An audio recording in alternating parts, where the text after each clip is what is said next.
In a single moment, your life can change. Moments with Marianne is a transformative hour that covers an endless array of topics with the best of the best. Marianne's guests are leaders in their field, ranging from inspirational authors, top industry leaders, business and spiritual entrepreneurs.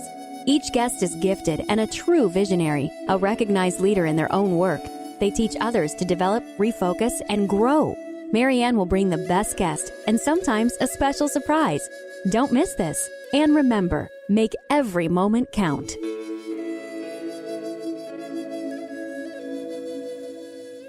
Welcome to Moments with Marianne. I'm so excited to be spending this time here with you today. We've got a great show lined up, a couple of amazing authors. The first one we're going to be introducing here in just a moment is Zen Cryar DeBrucke. Now, she wrote this book, Your Inner GPS. Follow your internal guidance to optimal health, happiness, and satisfaction. Her book is being touted by some of the key people from The Secret, Jack Canfield, Marie Diamond, Mike Dooley, just to name a few. So everyone that kind of gets a hold of her book, they're talking about how this book is making such a profound difference. So join me in welcoming Zen to the show. Thank you so much. I'm really excited to be here. Oh, what a joy it is to have you here. Now, I know all the top authors are touting your book here, so I had to have you on the show. Oh, thank you very much. Yeah, I was very honored with some of the endorsements that came in. I came by this work really kind of naturally, as a just an organic way. And so when I got such accolades from these wonderful, wonderful people, I was really blown away. Oh, well, I know Jack Canfield. He had some good kudos to send your way. I mean, there's Mike Dooley. There's just a lot of authors that were very excited about your book. And so I have to ask, what set you on this course, on this path to even discovering your inner GPS? Well, when I was younger, it really kind of started off with manifestation. I read a book called Illusions by Richard Bach, and it just blew my mind, the whole concept of being able to create synchronicity and the world around you, but with intention. And a little bit later, if you fast forward, I was researching Abraham Hicks' work, and she talked about the internal guidance system, how we have an expansion feeling in our bodies when our thoughts are in alignment and taking us towards happiness, health, and success, and we have a contracted feeling. And I knew that I had felt that. I deeply knew that I had experienced that throughout my life, and that I often in the contracted state would do something that was like self-sabotage, So it really got me excited. But the only problem is that's kind of almost as far as she goes. I mean, she does examples and things, which is wonderful, but it's not that easy. It's like when you're having thoughts that are contracting you, they seem so real, like they're the truth about what's going on, and you have to follow them. And it took me several years to uncover the way the internal guidance system and our minds work together. And then my life took off. As soon as I discovered this, it really went amazing, all the way up to becoming a technology CEO at the age of 28 years old, just following these openings. And it just turned out to be this incredibly powerful path that I'm so grateful for. And what a great place to start. It's kind of where I started my journey as well, was getting into Abraham Hicks and learning a little bit more about them. So when you talk about, your inner GPS, you're singing to the choir, which I really liked. I really appreciated your information in this book, and I thought it was very down to earth and practical. Like people can pick up your book and start really developing an inner connection. Thank you. That was my goal. Yay! Because I wanted to be short. You reached it. Yes, I wanted it to be a short book because we don't have time to read, it feels like, anymore. And I wanted it to be more like a little manual that people can pick up, and there's troubleshooting in there, and then there's exercises that get you closer to it. And I'm a systems thinker. That's how I came out of technology, and so I like to put systems into place and things. And I created a system to be able to connect with this part of us. And it's really interesting because everybody already has one. It's already turned on. As soon as you're born, it's working. There just isn't, and nobody's talking about this system and its accuracy. It's so accurate. So once you learn to use it, you can unravel things in your life that seem like they're patterns that you'll never get rid of, and that you can actually get rid of them rather quickly. It's really been profound. path to work with people using their internal guidance system. I think that's really important because a lot of people get kind of hung up in the weeds where they say, oh, I've always been this way, or I never feel anything. I don't know what my internal GPS is. So what would you say to those folks? Well, what I've discovered is that anytime you feel stressed, think about how stress feels in your body, right? You get this tense feeling and you're short of breath and kind of tighten the chest area. So anytime you feel anything that stresses you out, whether it be frustration or anxiety or worry, overwhelm, when you're rushing around, you're late, right? That feeling of being late, that stress is there. But all stress is closing. What I mean by closing is it's that constriction, and that means that what you're thinking, how you're thinking about your life in that moment, in that situation of stress is not true or not going to happen. And so we're already all getting guidance. Stress is actually, it's guidance. And when you learn how to listen to it, you can quickly move yourself out of stress and into what I call opening, which is a relaxed state of being, a relaxed way of feeling in the body. And that's how you know when your thoughts are accurate. I mean, one of the things I talk to people about in my classes is, how many times, and I'll ask you this question, how many times have you worried about something, usually in the same subject, whether it be money, relationship, people liking you, not being able to fulfill your career goals? How many times have you had the same worry over and over again, but it never comes true? That's true. That's what I'm talking about. It's because those thoughts aren't real, but it's like we get this hallucination going on in our life that this big thing's going to happen, and we're like, oh, just stressed out about it.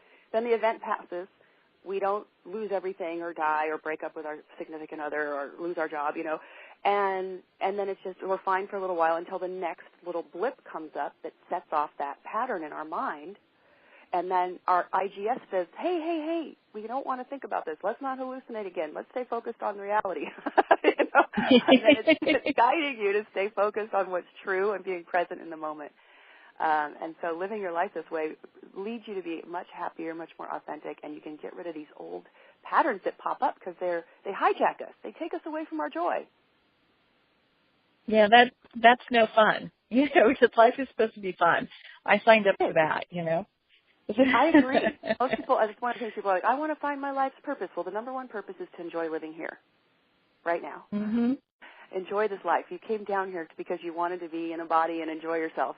And then number two, find out, then you can say, well, my purpose is contributing X, Y, and Z. But first, start having fun. Let's work on that first.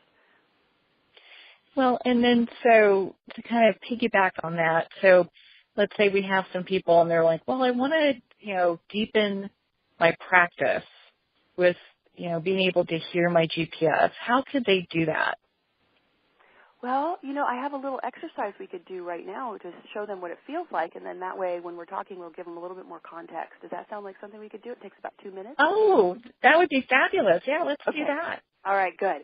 Okay, so if you're listening, wherever you are, unless you're driving, you just need to sit down with your feet on the floor and your hands in your lap. Even if you're just standing somewhere, let's say you're standing in a bus stop, right, waiting for the bus, you can do this exercise. You don't have to be sitting. I just find it can be easier. What's important is that your internal guidance system is giving you guidance on what you're thinking in the moment to let you know where to focus your thoughts. That's where the manifestation practice comes in, right? What you focus on, you receive. And so you go ahead and just relax and feel the bottom of your feet. I'm going to bring you into your body first. If you can close your eyes and it's safe, go ahead and do that. But just feel the bottom of your feet. You might notice there's a little tingling and an awareness that happens there. And then bring your awareness to the palms of your hands. Once again, you'll notice a little tingling. And keep your mind on your feet and your hands. I'm going to give you 2 sentences and just let them float through your mind like a cloud would through the sky as you're paying attention to your feet and your hands. That keeps you in your body and quiets your mind. All right, focusing on hands and feet, here's the first sentence. I do not have an internal guidance system. I do not have an internal guidance system. Just notice any sensation between your throat and your upper solar plex area that may come up as you think that thought. I do not have an internal guidance system. Then bring your awareness back to your feet and your hands again. Really feel them. Don't worry about the experience you might have just had. Feet and hands. And here's the second sentence. I do have an internal guidance system. I do have an internal guidance system. Noticing any sensation between your throat and your upper solar plex area again. I do have an internal guidance system. And just go ahead and wiggle your toes around and open your eyes. So how was that? What did you think? What happened? Well, it's really interesting that when we say at least for me, when I say internally, I do not have an internal guidance system, it actually felt like blocked or it didn't resonate. And then when I do say that I do have an internal guidance system, it felt like everything flowed. Yes, very good. Excellent. So what everybody has they feel it the same, but they describe it differently because we're all kind of different people, whether we're visual or audio or feeling. So what people discover is that they feel on the first one, I do not have an internal guidance system. Some people feel a lump in the throat, a tightness in the chest, a sick feeling in the stomach, a feeling like being lost, like you said, being empty, not being able to breathe, a wilting inside their body, like their insides just kind of wilt like a plant does. And that is what I call closing. And when you feel that, you've probably felt that before, that sensation. When you feel that, that means what you're thinking is not true or not going to happen. And then on the second one, I do have an internal guidance system. People feel a release of all that constriction. They feel like there's more air, like a flow of energy, like you said, like a perking up. Some people report like a V sensation coming from the solar plexus up towards the shoulder of energy expanding. That's opening, and that means that what you're thinking is true and in alignment. And so what happens is throughout our day, like the question you asked is how do we get in touch with this? Throughout our day, we're getting these sensations of a light opening, more of a relaxed feeling, people say, a tightening stress feeling. That is guidance. That means that as you're going through your day, your IGS is looking at what you're thinking and letting you know what's true and not true. So have you ever had the feeling where you have a thought and you go inside? Right? Okay, so that's a big closing. That means what you're thinking isn't true. Like, I left the burner on the stove, right? Or the candle on the mantle, right? That kind of a thing. Or, I forgot to file my taxes. And you go, oh, wait, that's a deep closing. That means, no, you didn't leave the burner on the stove, the candle's out, or your taxes have been filed. You did remember, that kind of a thing. So it's a lot of times people will get that same feeling of the next day when they wake up from a party where they've had an extra glass of wine and they might have said something they think everybody is upset about, right? They go, oh, gosh. It's like, well, if you feel that feeling, that means nobody's upset and everything's fine. So to get in touch with it is just to begin noticing when you're stressed out, when you're feeling worry, when you're feeling anxiety, and simply say, what I'm thinking is not true or not going to happen. And you'll feel that stress begin to ease. And that begins training, building that muscle of realizing and recognizing that this is happening throughout your day. It's the simplest, easiest way, but it's the most effective way to get in touch with this. Now, so we can use that for any situation. So if something comes up work-related and we're not sure what direction to go in, or maybe we're dealing with a difficult situation with other people, or just life happens. Yes. So we can use this at any time and just tap in anytime. Yes, we can. And not only that, is that it's really good to just get information on what your brain is already producing, what you're already thinking, right? So you'll notice that for instance, I used to have a really big issue with people who didn't call me back. I would go to this, they didn't like me, I did something wrong, why aren't they calling me back? It became this thing, right? And I suddenly realized, well, I'm closed. That means what I'm thinking isn't true. And it was. I mean, it may take them 4 or 5 days to call me back, and when they called me, there was nothing wrong. They were just busy. But because of my grammar school experiences, I had this little thought inside my head that people didn't like me if they didn't talk to me. So I was able to cure that. What happens is I've been working and talking to neuroscientists. When you get an opening, you are reprogramming your mind into a new neural pathway. So a lot of the old habitual pathways, which are the triggers I talk about that create this residual stress that actually never happens, these residual worries that never happen, the opening leads you into a new neural pathway, and that old one begins to die, and you can get rid of some lifelong patterns that have been torturing and causing suffering in your life. So the thing is that you can tap into this any time, but it's working from the moment you get up in the morning until you go to sleep. it is actually already guiding you.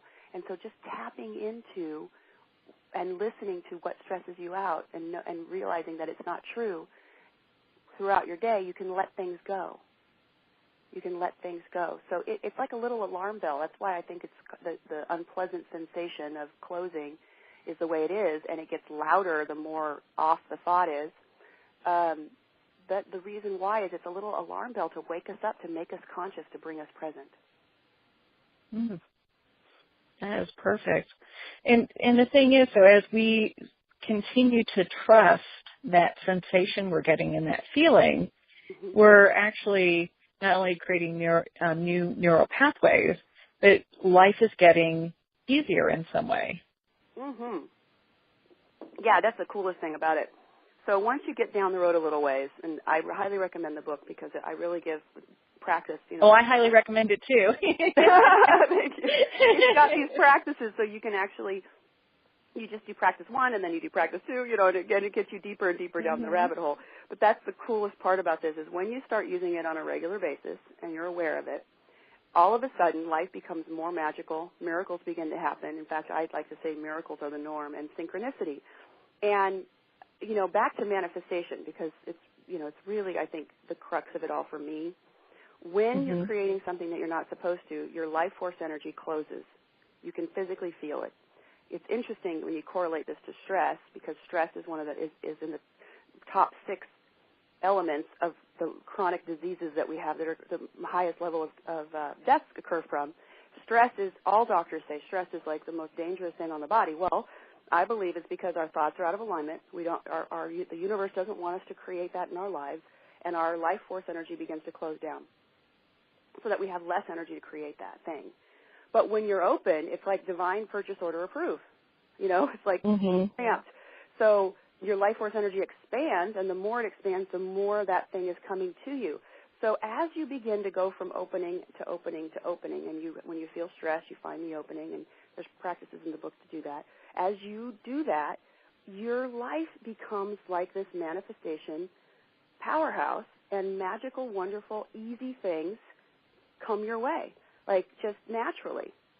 I remember, I got a good little story if you want. Oh, yeah, please. So I was teaching a course called Power Manifestation about 2 years before The Secret came out. And I was using my internal guidance system and just following it. And I remember sitting on the couch when The Secret came out. My girlfriend brought the video over and we're watching it. And I thought, it would be really awesome to meet these people that were in that, to have a conversation with them, because I had some different ideas about it and I wanted to talk to them. And I opened, and then I let it go. Now, have you ever noticed in manifestation, I call that amusing, where you just have this little that would be nice, and you let it go, and then a year and a half later it shows up, and you're like, wow, I actually thought I wanted that to happen once. I remember that, but you don't put much energy in it. It's just that one little muse. It's like a bubble that goes off into the universe, and because there's no trying to get it, there's no working with belief systems, there's not all this stuff that is in the way, it can come to us. Well, I was sitting in a friend's kitchen about a year later. Lynn Twist is her name, just this beautiful woman, and I was talking to her about the work I do and how I wanted to go bigger. And she goes, you know what? I want to introduce you to Jack Canfield because I think he'd be really interested in this. And I was like, okay. So she calls up Inga Canfield, and they invite me down to spend their weekend at their house. Okay, now that's what I'm talking about easy miracle things just begin to happen in your life. I didn't try to do any of that. It just happened, I'm sitting at Jack's house hanging out for the weekend, and he invites me to be a part of this group, the Transformational Leadership Council. And I said, yeah, that sounds really interesting. Tell me more about it. He goes, well, they filmed The Secret there. Almost everybody that's in The Secret's in the group. And I went, I'm going to get to talk to these people about law of attraction and manifestation. And I've been in the group since 2006. But that's the thing. It's like as you're using your internal guidance system, you'll have these thoughts, and you just keep following opening to opening to opening. You're on your path. And the universe is working like a machine behind you because there's no resistance in your body. The closing is resistance. Things can't get to you when you're closed. And so it's working like a beautiful little machine that you're just generating desires with that are opening, so they're in alignment, and things begin coming to you, and it really, truly does feel like magic. Miracles. It's amazing. It's the and what a delicious place to be, Yes. Yes. And when we're open, we enjoy life. When we're open, our relationships, our conversations that are difficult are easier because we're coming from this soft-hearted place, you know, and it's a place of power and yet softness. And it's just a really beautiful, it's a very feminine practice in some respects. I do believe that feminine leadership will end up coming from this place of opening in the world when it, you know, as we're growing in our leadership skills, bringing the world back into alignment, it'll come from us using this as beautiful feminine leadership. This power, yeah, and just being more in touch with it, who it is that we are, you know. Yes, exactly. I mean, I think all of nature is already operating into the opening. There's a synchronicity and a beauty and perfection that's already happening in nature, and we as humans are just being asked to tune into it now. If we were all tuned into this, the solutions that we desire on the planet would be forthcoming very quickly, I believe. Now, let's say you have somebody who is just in constant fear, because I know that's one area in your book that you touch on, you know, is overcoming or working through the fear portion of that. What are some tips that you would give our listeners that they can work through that? Because it seems to be a big one for a lot of people. Yes. Well, the first thing is that a lot of people, that's one of the things they ask me, is they say, well, you say fear is closing. That means it's not true or not going to happen. What about the fight or flight response? If you have a fearful thought and it's true, it will open you. And what happens is in that opening, you'll feel a calm knowing, oh, man, this is not good. I need to leave. It doesn't look like, oh, my God. It doesn't look like that. It doesn't look like that. Real fear, when the body responds, you know, it's like you can even see it out in the African Serengeti where there's all these gazelle, and I don't even know if they're from Africa, but there's all these running animals, and the leopard looks at one, cheetah looks at one, and they know it, that one animal out of all of them lifts its head up like, uh-oh, it's me, and they take off running, you know. And it's, you know, they're not scrambling. It's like a sudden, whoa, and off they go. So you have fear. When you're living in fear, what happens is what I recommend is if you look back, was it your mom or your dad that was living in a state of fear? It really is trained. You're so right about that, because it is a trained behavior. Exactly. It's not what we were incarnated with.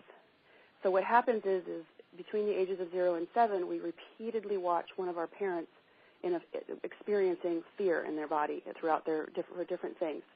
And so we assume that's how you feel. That's how you react to the world. And we take on that energy, and it becomes who we are.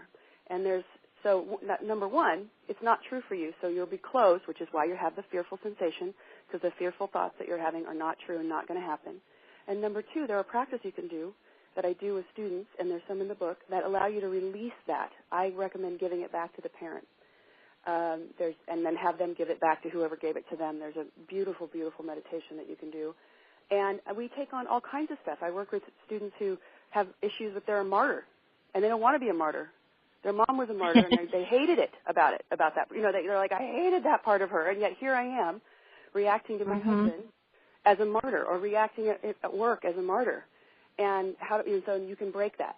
And these little things that are unconscious that pop up that were programmed, you know, given to us, that we accepted and agreed as part of our family contract, these things are not who we are. And that's one of the things that the internal guidance system is clearing out of your mind, is stuff that's not yours, stuff that isn't a part of your journey, isn't a part of the path. I call it the optimal blueprint of your life, isn't a part of that blueprint that you came down to achieve.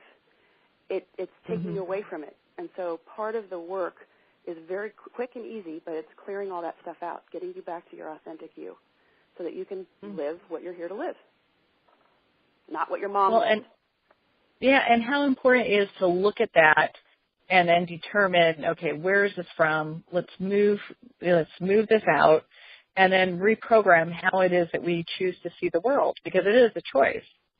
It is, and it's people. The great thing about what's going on now, we've got such a quickening happening on the planet. People are getting awareness is so much faster. They're moving through stuff.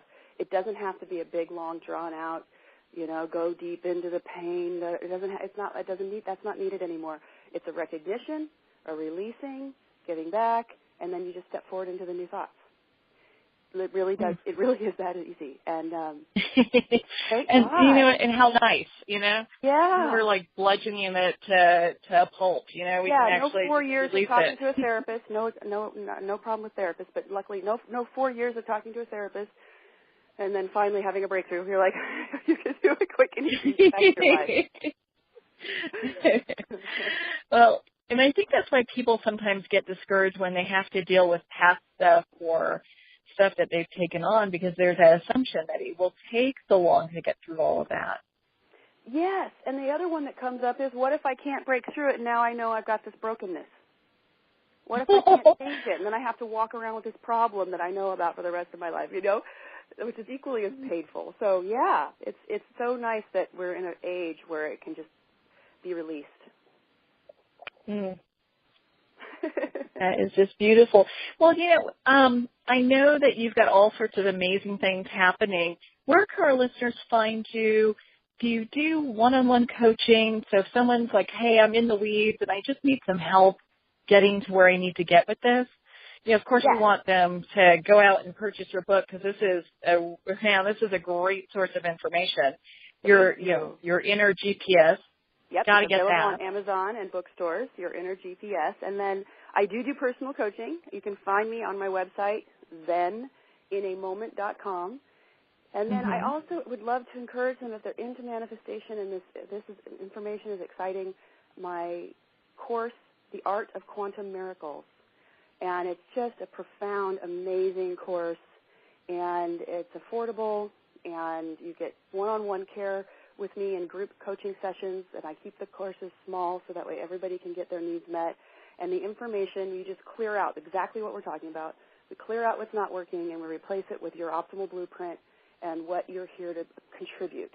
And so you can find that on our website, my website, ZenInAMoment.com, The Art of Quantum Miracles under training. And that's kind of like the creme de la creme jewel of the work I do. I'd love to have people engaged in that.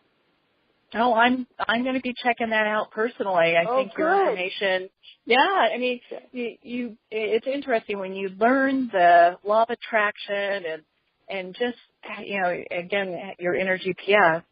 It is it takes you to a certain level, and there's always another petal that could be unfolded from all of this. You know, another layer that you can develop, you know, to a greater degree. Yes, and it's the way I break it down. I call it the Miyagi approach, like the Karate Kid, wax on, wax off.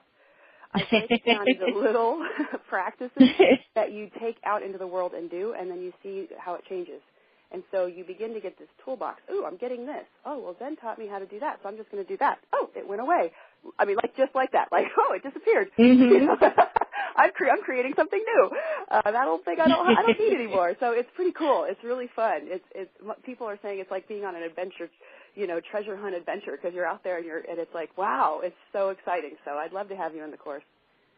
Oh, definitely.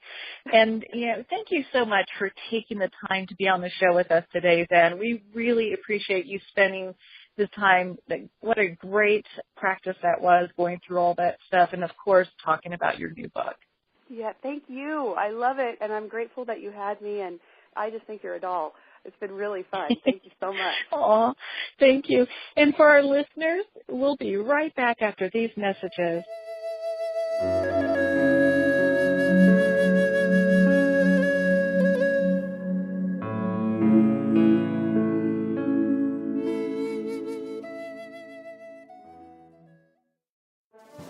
Internationally recognized and award-winning author Judy Goodman works and teaches outside the box of limited thinking. Working with people from every walk of life, her goal is to empower you to be the best you can be, no matter what the challenge is. Born with the gift of seeing beyond our normal vision, she has an extraordinary gift of working with every challenge. Teaching beyond conventional wisdom, her work is described as life-changing. Visit judygoodman.com. That's judygoodman.com.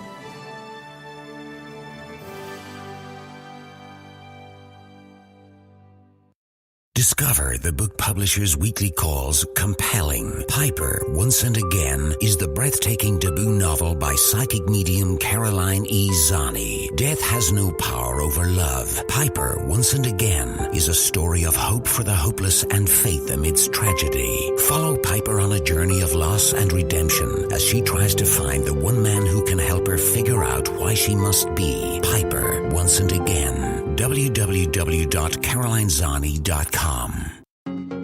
Are you a successful entrepreneur or sales professional, but you're ready to take your success to the next level?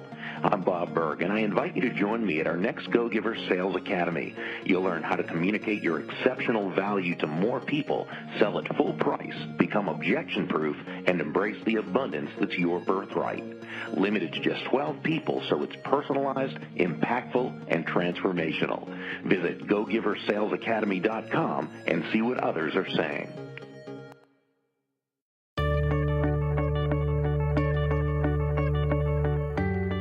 Hello, this is J.J. Burton, former NFL pro football player and now author, keynote speaker, elite trainer, and success coach. To play in the NFL, it takes certain qualities, principles, and a work ethic that's unmatched. The secret strategy for success is something that I train top leaders, CEOs, sales teams, and entrepreneurs who are looking to move their game to the next level. If you need some VIP coaching or looking for a motivational and spirited keynote speaker, hire me and cultivate a culture of success by visiting jjburden.com.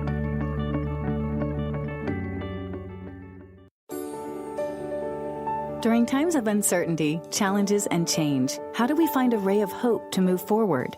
In Amy Van Adde-Slater's best-selling book, Moments, Magic, Miracles, and Martinis, she offers a torch of inspiration, motivation, mindfulness, and authenticity that illuminates even the most desperate of situations with possibility. Order your copy today to see what the buzz is all about at www.amyvslater.com. This is Tanya Carroll Richardson, author of the new book, Angel Insights. I used my psychic gifts to get messages from the angels to write this book, and I'd like to help you get personalized messages from your own angels. Learn your subconscious blocks, make sense of the past and present, and receive advice about navigating your future in an angel reading at TanyaBlessings.com. Book a session with me and your angels at TanyaBlessings.com.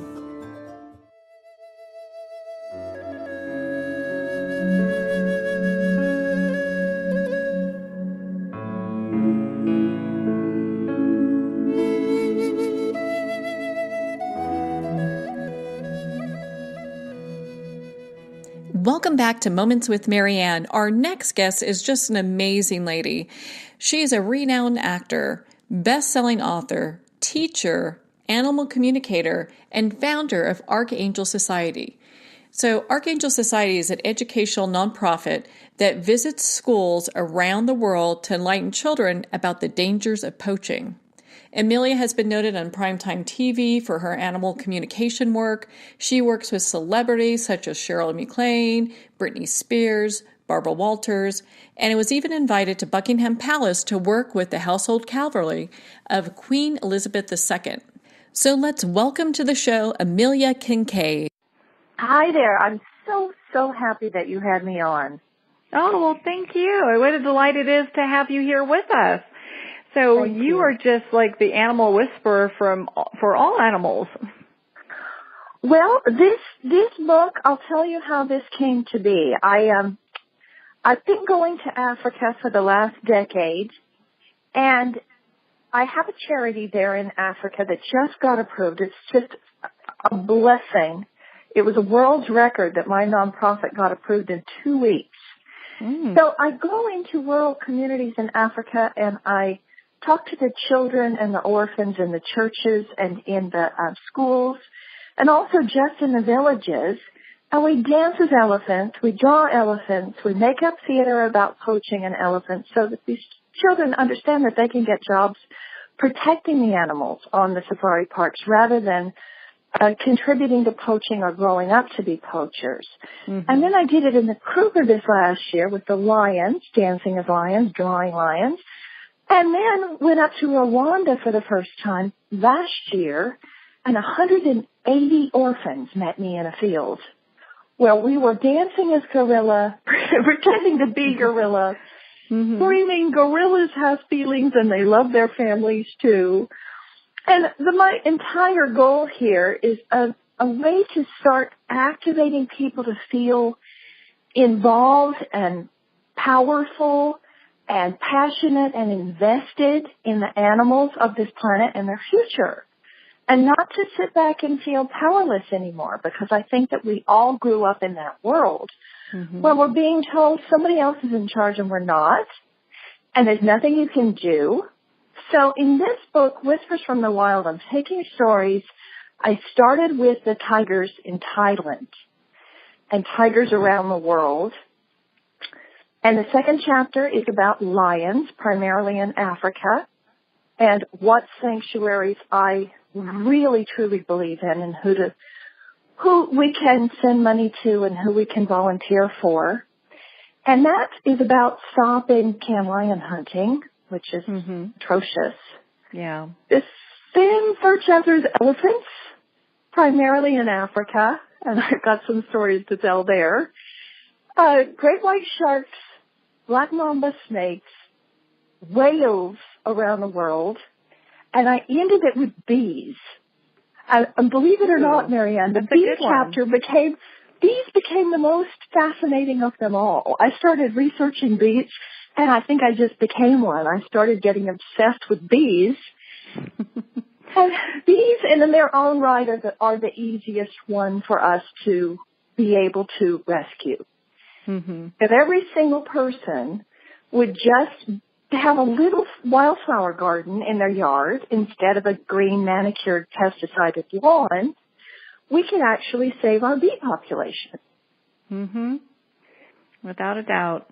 You know, and for people that have bigger lots of property, they can go ahead and get personal hives now. Those folks in Australia developed that beehive that you can go ahead and collect the honey, and it doesn't, interfere with how the bees are. It's non-stressful for the bees, and so it makes a really good co-creative experience for people and for the bees themselves. Yeah, it is wonderful. And also to only take what you need. And I'm mixed heritage, but I have a very strong lineage of Cherokee. And the Cherokee way was that you only take what you need. So there's no hoarding, there's no factory farming. There's, they're not profiteering. And right now, people are taking all the honey and replacing it with sugar water, which is not what bees usually eat. It's not their natural food. I'm not saying that all the beekeepers are doing that, but too many are. And to only take what we need and to give back far more than what we take, that's going to be the new paradigm. And fortunately, it is working. It is happening. And everywhere I go, I find people that are so disheartened, that have been beaten down and been told that it's too late, there's nothing we can do. And this book, Whispers from the Wild, is a call to arms of sorts, so that people understand it's not too late. It's almost too late, certainly for our tigers, which may have less than 1 year in the wild, if we don't become super, super proactive fast. So one of the miracles about that, now I opened this book with a magical story that that happened in a McCarthy Wildlife Sanctuary in Florida. And that story took place when the NBC Nightly News wanted to do a special on me and my work, and they wanted me to provide a mentor. And my mentor at that time was Captain Edgar Mitchell, the astronaut, because he and I had just written the book, The Language of Miracles, which is one of the first books that's drawing parallels between quantum processes and interspecies communication. So we're talking about accessing the zero-point energy field, which is the library of information that stores all the records in a very concrete kind of way, that we're trying to take what used to be airy-fairy nonsense and bridge it with science and with new spirituality. And no one but Edgar Mitchell could do that. Mm-hmm. And when the NBC Nightly News wanted me to bring someone to vouch for me, fortunately, we were able to film in South Florida where Dr. Mitchell lived. So he came to the sanctuary with us. Aww. To try, yeah, it was amazing. This is a man who walked on the moon, who flew 3 Apollo missions, who redesigned the space station in his spare time just for fun. Mm-hmm. He's got a few things on his plate, right? and by the grace of God, his pet became the little animal communicator who's trying to prove to the world that animals have thoughts and feelings and that there's a way for us to access that information. And he knew that that was true because he had a little schnauzer named Miss Meggs, and I think there's only one thing the genius didn't know, and that was when Miss Meggs was sitting at his feet in the kitchen begging for a piece of cheese, he'd look down into her eyes and think, what is she thinking? So it was actually Miss Meggs the Schnauzer that was my lifesaver because she would form the bridge between this genius man who was completing Einstein's unified field theory, what Einstein was working on when he passed away. And Ed was doing this for fun. He started the Institute of Noetic Science, which was the first scientific study group to study paranormal phenomenon. And Dr. Mitchell said there is no supernatural. If it can happen on Earth, it's natural. Mm-hmm. There is no metaphysics. If it's happening in the universe, it's physics. And there is no paranormal. There's no supernatural. There's no metaphysics.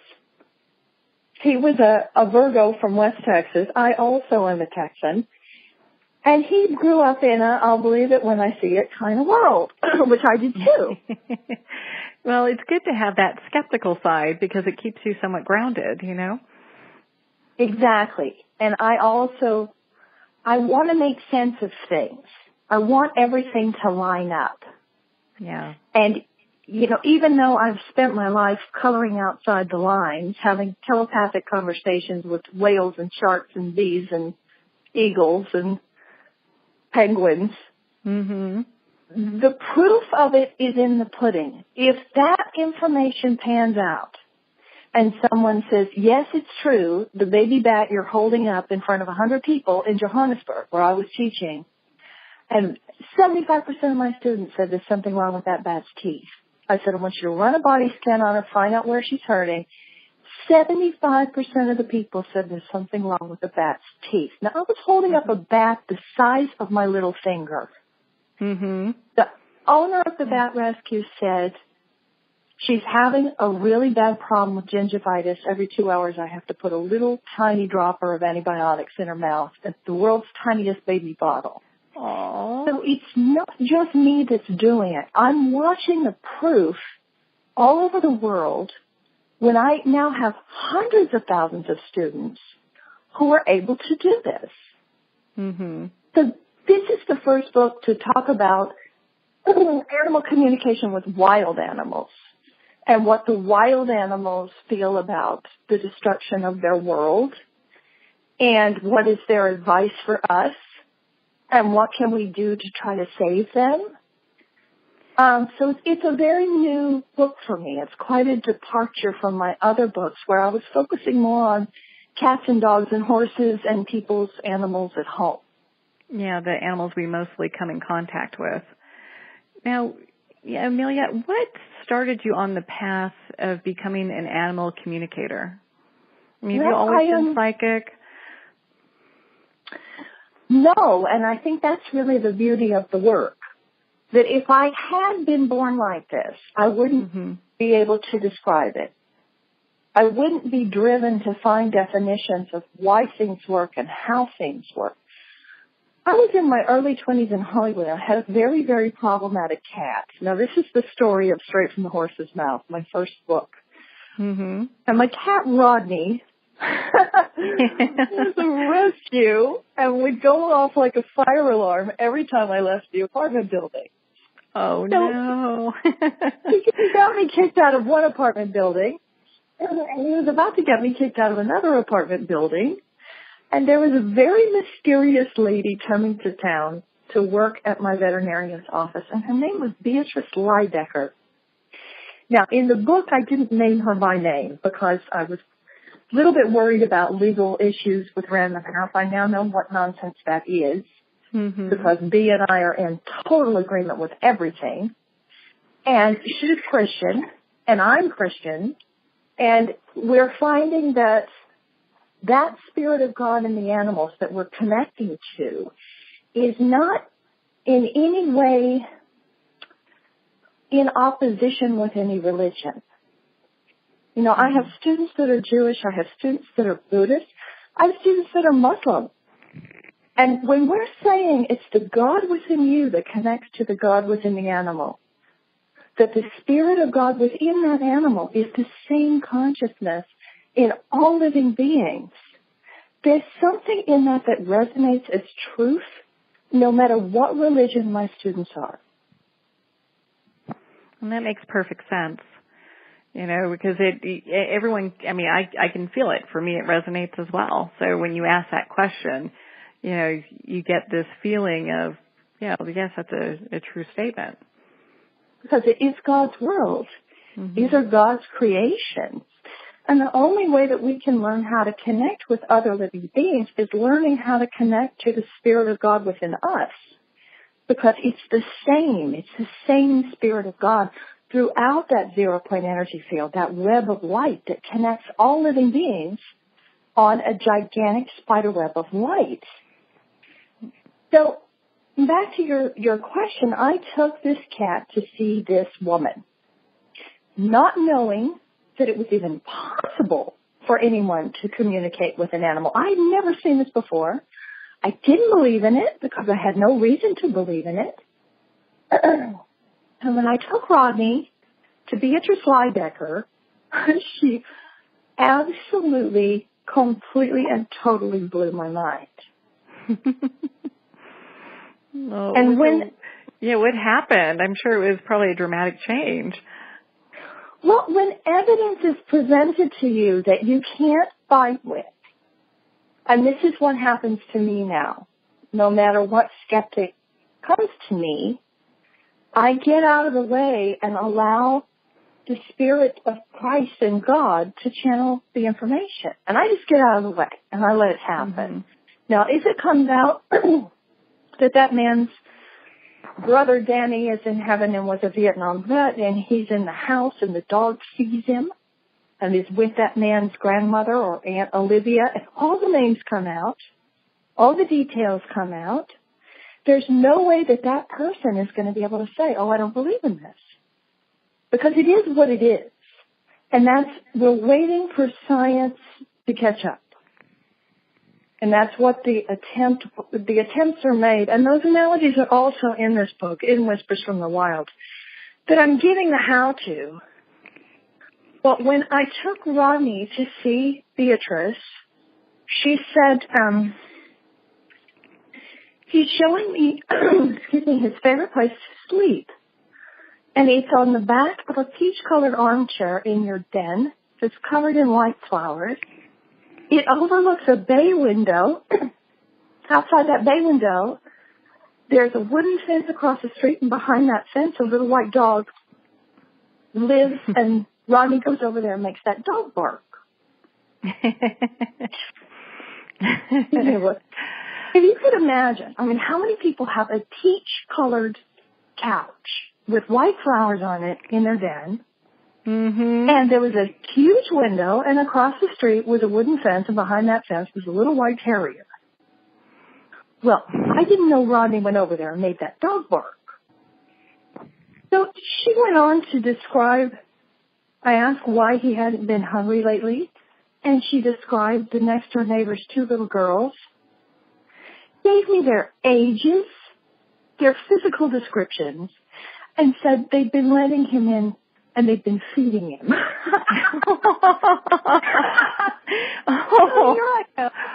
Oh, he had it made. And he won't eat.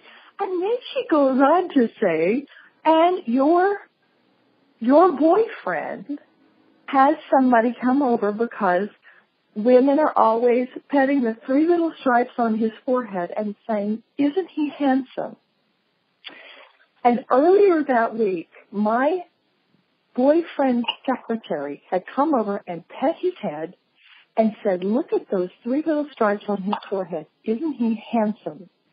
Oh, my goodness. So I thought, as all my students do, okay, I believe it can be done, but I can't do it. I'll never be able to do it. She can do it, but I can't do it. So I took her workshop, which is the seed of what I now teach. You know, I've elaborated on that on a world tour for the last 16 years to help students develop more accuracy, more dexterity with their intuition, so that it becomes a reliable part of your body. It's like having another arm, that when you reach for it, it's there. And it takes some time to develop it and integrate it into your system so that you're comfortable using it. And your intuition is just another kind of intelligence. So when I took these workshops, I discovered, quite to my shock, that the information just started channeling through me. And I was writing, it was really a form of automatic writing at the time. And when it came time to confirm it with the dog's owner, everything was correct. So it started an entire new direction for my life, and I've been on that path ever since. What do you find has been the most profound when you go and talk to young people in different countries? What has been the most profound way of teaching them that they, really attach to and say, gosh, this is making a difference in our community. We need to protect these animals, or need to, to care more for the elephant instead of poaching them, as you were saying. What have you found to be the most profound impact? I think that Dr. Bernie Siegel writes the forwards to all my books, and that's one of the biggest honors in my life, to have him as one of my dearest friends, and that's America's top cancer surgeon. Yeah. And Bernie says, just tell stories. Don't worry about proving anything. Don't worry about being right. Don't go to battle with people. Just tell stories. Great writing is great storytelling. And I think that that's really true. I mean, if you look at something like the success of Harry Potter, she's a storyteller. She's a great storyteller. And look at how a story made its way around the world, not unlike whale songs, which is something that I talk about in this book. They're also telling stories that go all over the hemisphere. But what you're doing right now, just having the courage to go on the radio and say, let's tell stories of the things that we've encountered or what's happened to us. Now, I don't have a way of saying, I'm right. I can tell you I'm a witness and that this happened to me.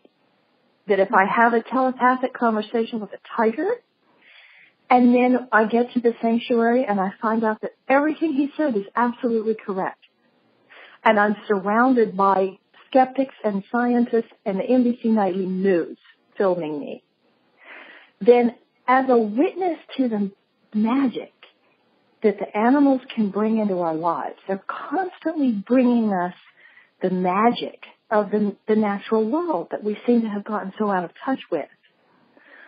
All we can do is tell these stories, write these stories, talk about it, and have the courage to tell the truth. that this is the truth as we know it to be. And there's something in that that's sparking, it's igniting a flame in people and children all over the world. Now, one of the biggest compliments I've gotten in my life was that my first 2 books have been published in Korea. And I now get emails from South Korean children saying that they don't want to eat cats and dogs anymore because they read my book. I know, it makes me cry. Yeah. They read my first book and they don't want to eat cats and dogs anymore. Now, see, I didn't go over there and say, you can't eat cats or dogs. And that's what I'm hoping this book does in China.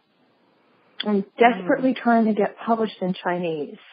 Because if I can reach Chinese children and explain, no, we don't need to kill the tigers.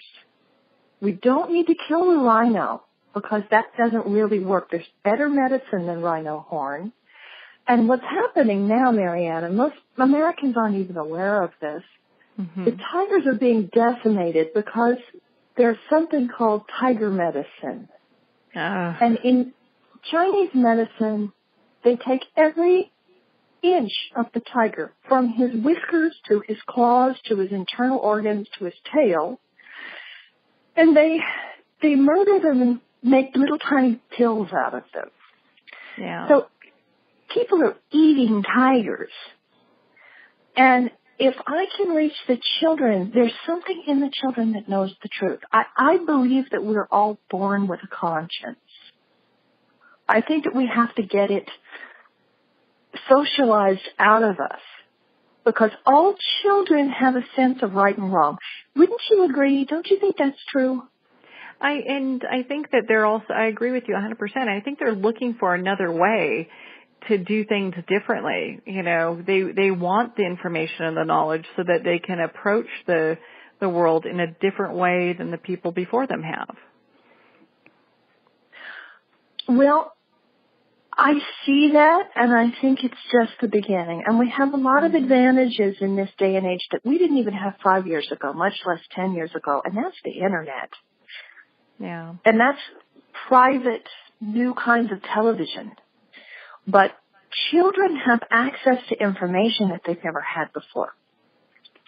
And so they're not just being told what they read in the book in school or what the teacher says or what their parents say. They're able to gather information from other people around the world. And I think that there are so many kids out there that want to protect these animals and want to ensure a safer future for everyone. And it's really just a matter of gathering our strength and saying, now, wait a minute, I'm not going to sit back on the couch and watch reality television and be told what to think and be told what my standards should be. I'm going to take some risks, go fly to Africa, start supporting my local sanctuaries. I can spend a long time talking with you about this topic. I think it isn't talked about enough, and I really appreciate you taking the time to come on the show with us today and talk about your book, Whispers from the Wild, and spend this time with us. I mean, you're just such a blessing, not just to the animals, but to us in shifting our conversation around them. And, you know, thank you so much for being here. Oh, it's such a pleasure, Marianne. And people can find me just by my name. My website is ameliakinkade.com. And I've got webinars and I've got information. I've got meditations, things on the store page. I'm running a deal right now. The webinars are $100 off for all the 15-week webinars I've recorded. I've got a seminar coming up in Palm Springs in March. And it's going to be one of the only events that I have in America this year. Thank you so much for taking the time to be on the show with us today, Amelia. Thank you for having me. Let's do it again. Oh, without a doubt. Without a doubt. Thank you. I would be delighted to have you back on the show. I'd like to thank everyone for taking the time to tune in with us today. And remember, make every moment count. Join us next time for Moments with Marianne, when host Marianne Pestana brings another inspirational gifted leader to help us grow. Tune in every second Sunday at 8 p.m. Eastern Time for Moments with Marianne, when the Dream Vision 7 radio network is at 1510 a.m. Boston. Or catch Moments with Marianne every Thursday and Friday at 5 p.m. and 5 a.m. Eastern Time by going to dreamvision7radio.com. To learn how Marianne started her business from the ground up, visit mariannepestana.com. Don't miss this, and remember, make every moment count.